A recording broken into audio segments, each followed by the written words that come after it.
Vous écoutez Procrastination, saison 6, épisode 8, retour des poditeurs 8. Vers l'infini et au-delà. Un podcast sur l'écriture en 15 minutes. Parce que vous avez autre chose à faire et qu'on n'a pas la science infuse.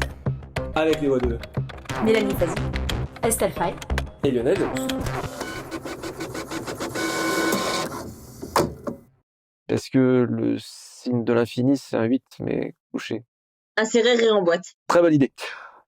Il y avait longtemps qu'on n'était pas revenu sur vos retours. Alors, il faut dire qu'on avait mis un certain temps à commencer à les déballer, donc c'est pour ça qu'on avait une certaine pile. Mais là, à nouveau, un certain nombre de commentaires et de questions qui nous sont arrivés. Merci, comme toujours, à toutes et tous de votre écoute et de nous faire part de vos commentaires, ressentis et questionnements. Et là, on a un petit sac de correspondance qui peut se prêter à un petit jeu de questions-réponses en mode un peu rapid fire.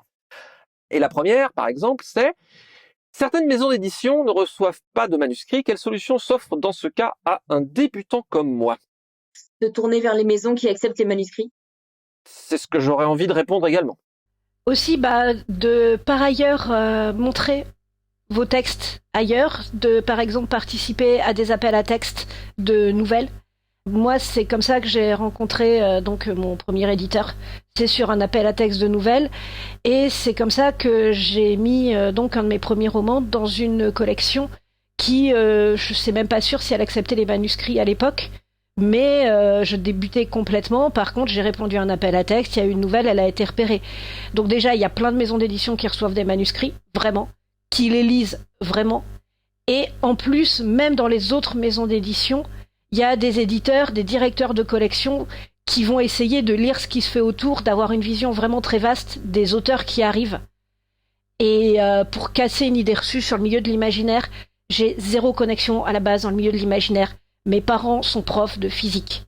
Mes grands-parents étaient instituteurs à l'époque, on dit professeurs des écoles aujourd'hui. Ma famille, c'est des scientifiques et des profs, pas de lettres. Et je suis là, quoi. Et il y en a plein qui viennent de pas du tout un milieu littéraire comme moi. Tout pareil. Je voulais plus soyer, j'ai fait exactement la même expérience, commencer par des nouvelles. Alors après, conseiller aux gens, commencer par des nouvelles pour placer les romans, c'est pas nécessairement la came de tout le monde, on va dire, tout le monde n'est pas à l'aise avec. Mais c'est vrai que c'est un bon moyen d'avoir des premiers contacts et ensuite de continuer à partir de là. Et sinon, effectivement, il y a suffisamment, je répondais au départ un peu comme une boutade, mais c'était très sérieux. Pour quelques éditeurs qui ne reçoivent pas de manuscrits, il y en a beaucoup, au contraire, qui sont à la recherche. Il suffit de trouver la boîte qui publie le genre de choses qu'on cherche et qui est ouverte à ce moment-là. Il y en a un certain nombre. Mais les contacts directs, oui, je suis d'accord, ça peut être un plus. Et un tout petit truc pour finir aussi, très souvent, quand il y a ces questions qui reviennent, j'ai l'impression, on dit en gros, les grosses maisons d'édition ne lisent pas de manuscrits. Alors déjà, il y en a certaines qui sont grosses et qui lisent quand même. Mais surtout, ce qui compte aussi, quand on commence une carrière d'auteur ou d'autrice, c'est avant tout d'être avec des éditeurs qui vous soutiennent, qui vont vous mettre en avant. Si vous êtes dans une super grosse maison, mais que vous êtes le bouquin qui publie dans un coin et qui va pas vraiment être défendu, qui va correspondre presque à la ligne éditoriale, mais pas forcément totalement, et qu'après, si c'est une série, ils vous lâchent avant de publier le tome 2, et puis c'est marre, apparemment, ça va vous faire plus de mal que de bien. Et il y a plein d'auteurs, plein d'autrices dans le milieu qui ont débuté dans des toutes petites maisons, qui par moments font des carrières plus longues et beaucoup plus stables que des gens qui ont débuté chez des très gros trucs et puis ça s'est arrêté brutalement, quoi. Donc vraiment, avant tout, trouver un éditeur qui soit prêt à vous défendre et qui soit prêt vraiment à avancer avec vous, à faire le même roman que vous, quelle que soit sa taille. C'est ça qui est important. Ce qui est important, c'est là où votre histoire commence, parce que on peut pas dire au premier roman où votre histoire elle va finir. Exactement. Complètement. Et juste un détail aussi de logistique, certaines maisons d'édition n'acceptent les manuscrits parfois qu'une partie de l'année, et ensuite éclusent le reste. La Talente, par exemple, je crois, ouvre les soumissions qu'en janvier, donc c'est pas parce que les maisons d'édition ne reçoivent pas les manuscrits aujourd'hui que c'est toujours le cas. Donc faut rester à l'affût. Il est arrivé que certaines maisons ferment les soumissions à un moment donné, parce que ça représente quand même trier les manuscrits, les recevoir, les lire, travailler sur des nouveaux auteurs, c'est un travail assez conséquent.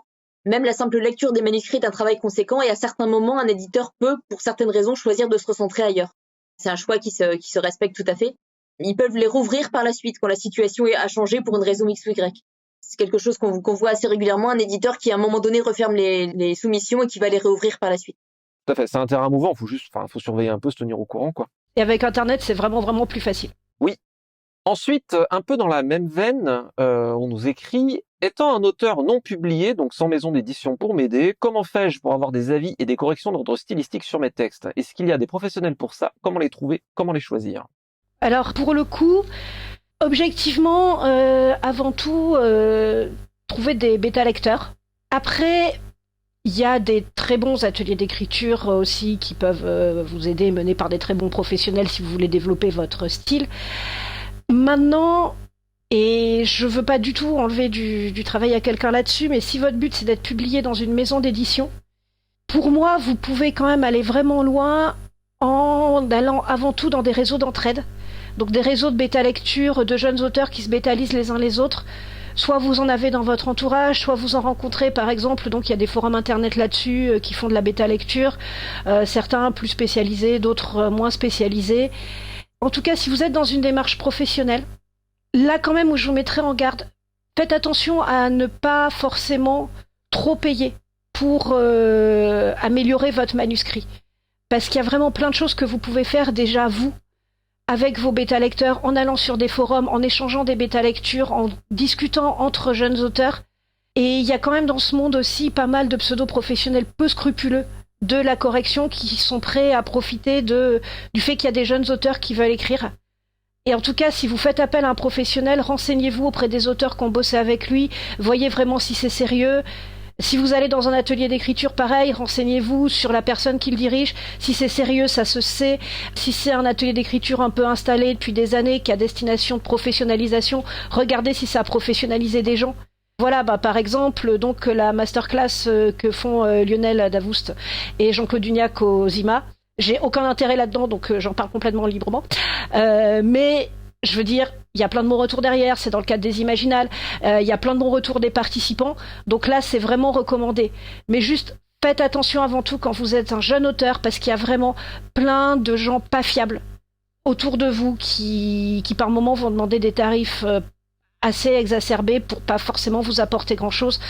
Donc déjà, allez plutôt sur un forum d'écriture, essayez-en 2 ou 3 s'il le faut pour trouver l'endroit où vous êtes bien. Trouvez-vous des chouettes bêta avec qui bosser, et en plus, vous risquez de vous faire des potes en chemin, ce qui est toujours bien. Déjà, merci beaucoup Estelle pour le vote de confiance. Et non, je suis assez d'accord. Sur les professionnels peu scrupuleux, j'ajouterais, puisque tu en parles, un petit mot d'avertissement, je sais pas si on l'a jamais dit, sur l'édition à compte d'auteur. Oui, il faut.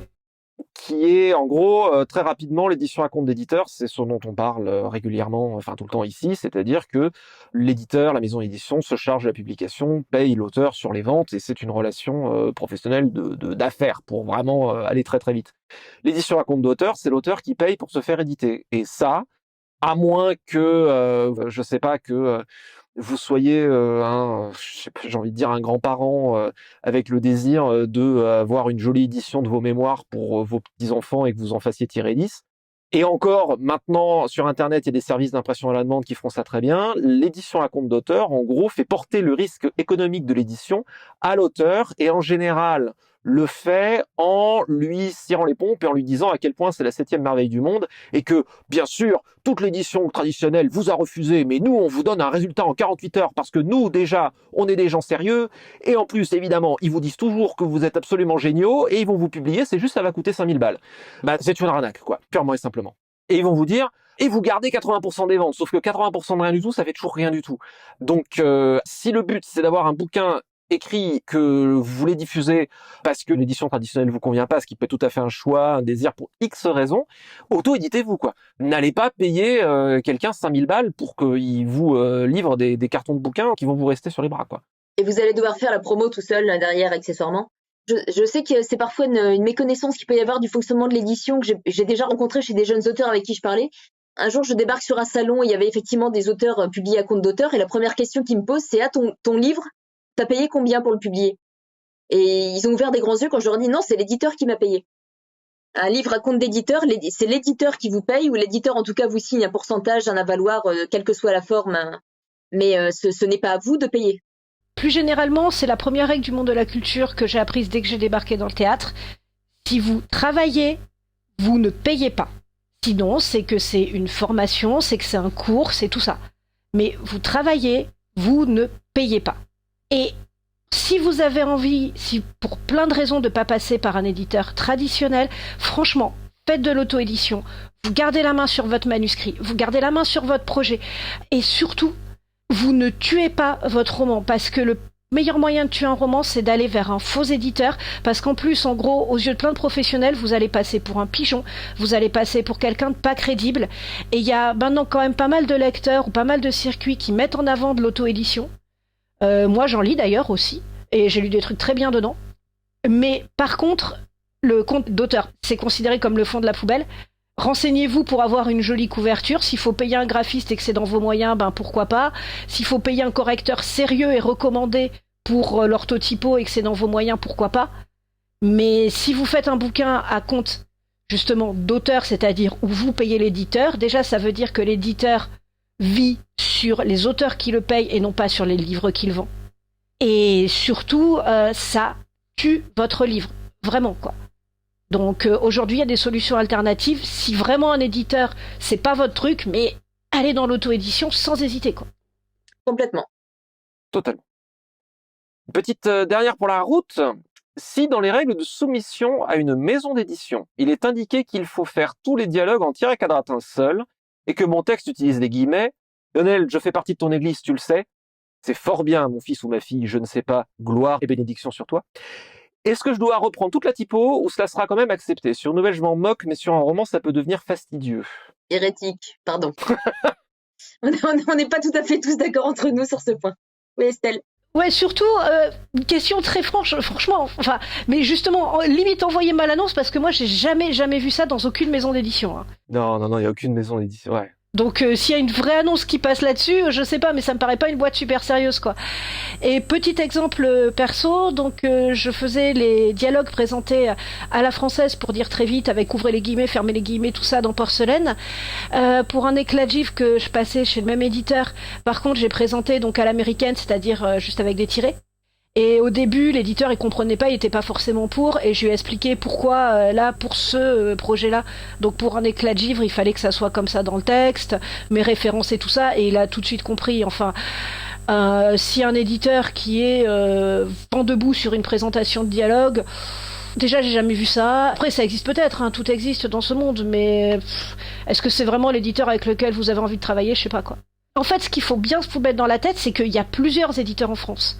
Vraiment, qu'ils cherchent des romans aussi, que parfois c'est long, parfois c'est difficile, mais ils ont pas tout le pouvoir et vous en avez pas aucun, quoi. Et c'est vraiment ce que j'ai vu, quand notamment je me suis mis à diriger des entos de nouvelles, c'est qu'on était en train de les chercher, les nouvelles, quoi. Vraiment, on en voulait. Donc, vous aussi, vous avez du pouvoir en tant qu'auteur, même si c'est pas facile de vous en rendre compte. Oubliez pas ça. De manière générale, je crois pas avoir jamais vu pour les soumissions générales une fiche typo disant vous devez formater vos dialogues avec des guillemets ou des tirets. Donc j'ai jamais vu. Après, tout existe, hein, donc si ça se trouve. J'ai pas souvenir non plus. J'ai eu ces échanges-là avec les éditeurs une fois qu'on travaillait sur un texte ou une traduction, mais j'ai jamais vu ça spécifié avant. Je pense qu'effectivement, c'est une conversation à avoir avec l'éditeur.